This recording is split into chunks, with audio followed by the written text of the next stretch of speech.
leading teams can sometimes be a real headache, can't it? But today we're going to talk about how you should deal with that. Hi, and thank you for joining me on another episode of the Tech Exec Podcast, where I'll help you create teams worth leading, because after all, life is just too short to lead mediocre teams. As always, I'm your host, Aviv Ben-Yosef, advisor and coach to tech executives worldwide, and today our subject is Ibuprofen Management. And I'm not talking about how many pills you're guzzling down a day. You've probably heard the concept that when you're just taking a painkiller, you're treating the symptoms, yet you're not finding the root cause. That by itself makes sense. And I know so many tech executives that really grasp this concept in several of the aspects of their work. After all, we are the profession that got postmortems to be so good when it comes to how you effectively have them in startups. We are the ones who know that you cannot just fix a bug by finding the error message and catching it to hide it. You want to also understand what's causing that error message in the first place, right? You want to get down to the root cause. We have the 5 whys. All of these make so much sense when you look at it from the technical point of view, right? The problem is, what do you do when you have management or people or leadership problems? When it comes to that, too often I'm seeing leaders who choose to just take that ibuprofen and continue. In fact, I will let you know that often I see people who do this without even realizing that this is what they've done. Story time. I recently was helping a director with what he was seeing as a general issue with his managers, one of the managers he had. And when he told me how he essentially solved the issue, I pointed out, hey, don't you think that what you ended up doing was work around the issue? The issue itself is still there, and you're just injecting yourself into there like a kindergarten teacher to ensure that you're always going to be there to stop the issue from occurring. That's not fixing the problem. That's assuming it's always going to be there and trying to live with that. In the short term, yeah, that might be necessary. However, in the long term, you did not address the real issue. As I was saying that, you could literally see in his eyes as the point was made, and he all of a sudden realized what he was doing. And it was just a matter of doing that to make that very good director make the 180 and realize that nothing was really solved and he needs to do something different. However, that's not always the case.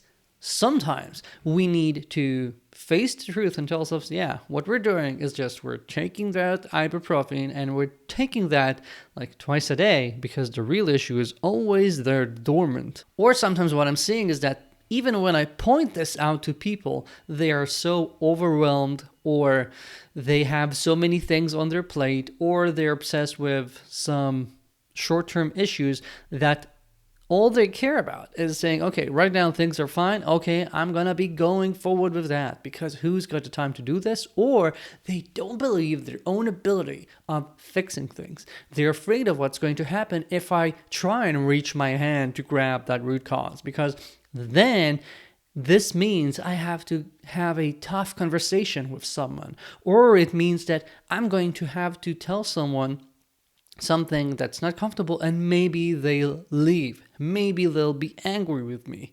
Maybe they feel like I don't know how to coach people to become better. Or I see this all the time. When you think to yourself, well, I'm not great at this as well when it comes to the root cause issue. How can I tell her that she needs to improve in that?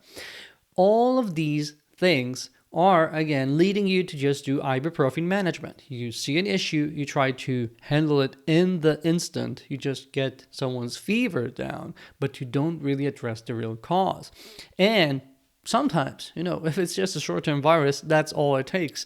But when it comes to systematic behavior and real issues by people, especially key people in your organization, this tends to just grow and become worse with time. And everyone around is looking and saying, okay, the VP, the leader, whatever, is actually allowing this sort of behavior to continue because it is not being treated properly. Therefore, this behavior is fine.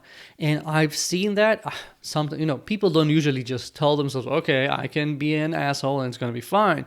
But this is essentially the bottom line of the culture you're going to create. And I don't want you to do that. Again, life is too short to lead mediocre teams, let alone teams that just suck. And you don't want to do that.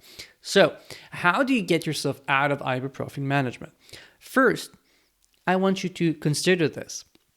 When you're deciding to intervene, when you do something to help someone or to avoid a crisis or whatever, I want you to make a mental note, and in your thinking time, you do have regular thinking time, right? If not, reply to me my email is in the show notes and I can help you understand what that means. You need to have regular thinking time and retrospect what you're doing. Ensure that you're doing these 5 whys with yourself and then with your people to ensure that you're not just handling the symptoms, but you're getting to the bottom of things when needed. Further, I want you to consider when you're avoiding having these tough conversations and whether you're genuinely coaching your people to improve, because it is impossible to assume that everyone around you will just get better spontaneously because you're all so nice to one another. That is not how growth happens. Growth, like muscle growth, requires you to have some pain, requires you to do things that are outside of your comfort zone. No one grows solely within their comfort zone unless it's a womb. If you want to do anything more than that, you're going to have to just grow up and start doing what your role actually is. It is not about, sending a fancy email or telling everyone great job when they succeed. It's about ensuring that they keep doing better. Your product as a leader is your team, your organization. And if you don't make it improve, you're doing the team a disservice and you're not doing your job. How do we improve? A few things. First of all, this all boils down to what I've been talking about lately, which is installing a good coaching framework in your organization. Lucky for you, if you want to do that, you can just grab my free short ebook about the impact coaching framework and how to start using that in your organization with the suggested schedule and agenda to just get it going and install it in your organization just immediately. So if you didn't grab that free ebook yet, check out the link in the show notes because, again, it's free right now, not going to be this way forever. Why not?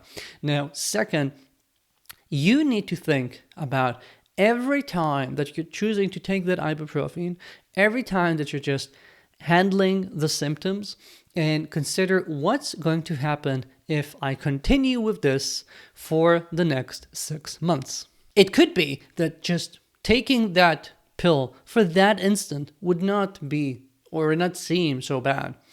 But what I want you to be aware of is whether you're doing this too many times, whether you've got this going all over the place. When that's the case, any single issue might not be all that bad. But when you look at it as a whole, you realize that, oh my God, what I'm doing as a leader is just putting out these fires constantly. That's not how you grow. That's not how your organization gets better. And that's how you burn out, if not many others as well in your organization. So don't try to be the martyr who keeps saving the day with that pill. Instead, be the leader who does have that ability to coach people and handle the tough conversations, knowing that short term it's not fun for anyone. And I know this just might be, easier said than done, but doing this right now ensures that you're going to have way more success throughout time. You're going to have an organization that grows. If anything really bad is going to happen, if someone is going to leave because of that feedback, won't you rather do it on your terms? Won't you rather be aware of where this is heading right now, as opposed to when it eventually blows up in your face, when you come to the point where you can no longer sustain it? I know what I would choose, and I think that's the right pick for you as well. So I want you to think about how are you going to turn things around? How can you step up to become the leader your team deserves, do your job, and ensure that you're not just covering for the symptoms, but get to the root cause of issues, having impact coaching in place to have everyone grow and have a team worth leading. That's it for this week. Thank you for joining me. As always, I'm reminding you to check out the link to my newsletter in the show notes because every week it goes out with this podcast, another video, an article, 3 exclusive insights, and special offerings I usually don't offer anywhere else or with special rates for the subscribers. So again, it's free. Why aren't you there yet? Thank you. I'll be here next week.